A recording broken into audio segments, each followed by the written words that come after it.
Doing great, Justin. So my name is Justin deDianous. I'm a third year kinesiology major here at Cal Poly. I'm not just a grateful, but a very humble member of the Greek fraternity of Tau Kappa Epsilon. So I'm going to tell you guys a bit of a story today. I hope you like it. All right. 2 years ago, around this same time of year, you might have seen me pitching a tent up at the P as my bed for the night, or riding the bike to my 30A meeting of the day.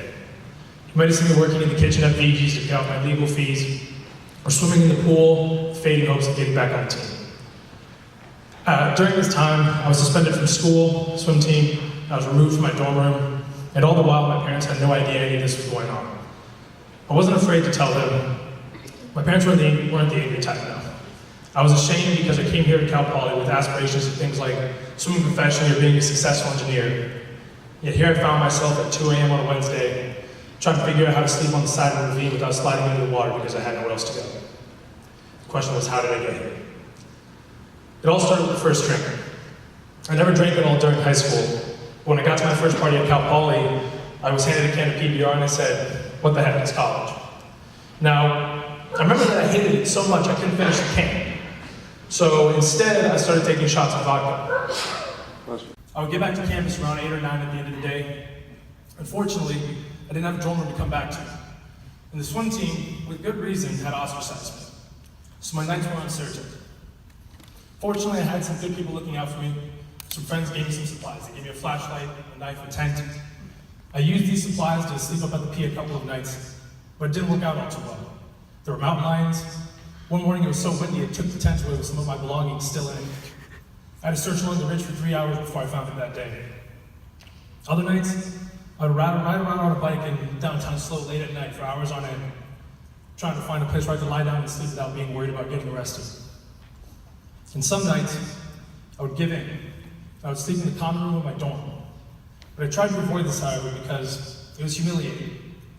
Sleeping there on the couch, all my belongings packed up, strewn around me on the floor, like a homeless man lying in the way. Some people in the dorm didn't approve of this, and I knew this. It went on like this for 3 months. And for the first time in my life, I was depressed. I felt like there was no hope. I felt like no matter what I did, no matter how hard I tried, I was going to fail. No matter how hopeless I felt, though, I never stopped moving forward. See, people always tell you to never lose hope. They say when hope is lost, all is lost. Never give up hope. The cliche sayings go on and on, but they're all a shame. Hope is not what moves one foot in front of the other. Hope is not what gets you out of bed in the morning. Hope is not what moves you forward. Hope makes you feel good, but what you feel does not determine what you do, only your willingness to do it. Human spirit, well, that's the stuff. That's what will move you forward when all seems lost. It's hard to break the human spirit. When you're backed into a corner and all you care about is surviving, not your social life, not your grades, making it to the next day with a pulse in your veins, that's when you find out what you're truly capable of. You will lose hope at times. We are human, we are emotional, it's how we're wired.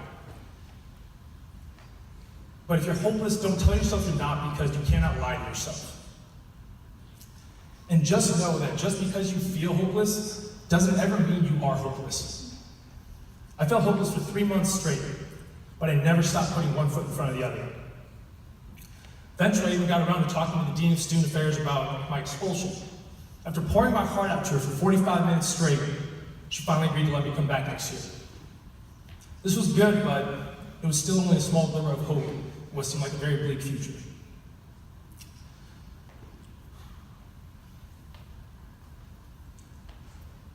But then I met John. His name wasn't actually John, but I'm going to keep it anonymous. It was late night, I was at one of my AA meetings. It was a couple days before my court date. John was a Cal Poly student. He'd gotten arrested twice for public intoxication within a matter of a few weeks, so you can see how I might relate to his situation. When I told him about my case, he asked me if I had a lawyer, and I said, no, I can't afford one. So he told me about a guy who made great deals to college students in my situation, and I said, that sounds great, John, but it's too late. My court date's in 2 days. And he proceeds to tell me, he insists, that if I come to this guy the next day, he'll take my case right then and there. So I said, all right, it can't hurt. So I go into his office the next day, I meet with the guy, I show him my case. Looking back, it was definitely the greatest decision I ever made in my entire life. When he looked over my case, it turned out it was a lot worse than I thought. See, I was planning on going to court all by myself. When he looked it over, he found that if I had gone into court without a defense, he said I most certainly would have been sentenced to at least 3 months in prison, if not more. The third arrest had caused some complications in the case. So he took over from there.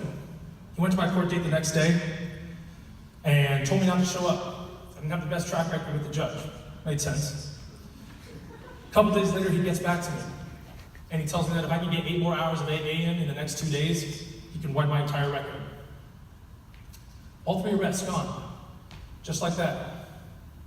So I did just that. Cranked out those last 8 meetings. As I was leaving the last meeting, I no longer felt trapped or uncertain about my future. It was a good feeling. I remember looking out into the horizon as I cruised on my bike down Monterey. And I took a deep breath and I said to myself very quietly, I made it. I had made it in one piece. I was still going strong. Now, try and follow along here because we're going to change direction a little bit. See, the whole point of this talk is supposed to be about how Greek life changed my life. So you might be wondering why I haven't mentioned it yet. See, this all happened before I joined Teak. Teak was not the story. They were the solution. When I got back to school after freshman year, I still had a problem with blacking out. Getting arrested wasn't as much of a concern, but it was still common enough to where it affected my grades and my work, my overall life. Now, some people outside of Greek like to stereotype us as a bunch of party animals who drink too much. But I'd like to think that I'm proof that that couldn't be farther from the truth. When Teak saw how much I drank, they disapproved. They were not passive about the issue. They would talk to me, they would lecture me, they would scold me when I wouldn't listen. I would have a bad night of blacking out. Even more so, they set an example to me. Example of the balance between drinking enough to have a good time, but not drinking so much that you ruin it. See, my problem freshman year was when I found this feeling of being overly intoxicated. It was new and therefore somewhat fun, and so I've always chased that. But they showed me that it was better to stay within your limits and then make good memories with the people around you than surpass your limits so much that you forget the entire night only to hear about how much of a belligerent jerk you were the next day. Those aren't memories, that's not fun. I strongly attribute all my successes at this point to Talk App episodes. They guided me along the way, and more importantly than anything, the reason I am a grateful and humble member of this fraternity is because they never gave up on me. Because I can tell you right now, a lot of people did. I had friends back home who were making bets as to whether or not I'd be in jail or dead by the time I finished college. But I made it. And I'd like to think that I've come a long way since then. I don't have a problem with blacking out anymore, and I'm currently pursuing a career in coaching that I hope to continue on to Division I after I finish school. I know I can never get back on the swim team. I have to live with that. But I have found that I can still relive the passion for the sport I grew up with and that I love so dearly, day in and day out. My grades have gone up consistently ever since I finished freshman year with a 2.0. And for the first time in a long time, I feel like I have control over my life. It's a good feeling. It's a really good feeling, and I wouldn't trade it for the world. And the best thing I think about all of this, the funniest thing you might even say, is that we had our elections recently. Next year, I'm going to be on the executive board of my fraternity running risk management.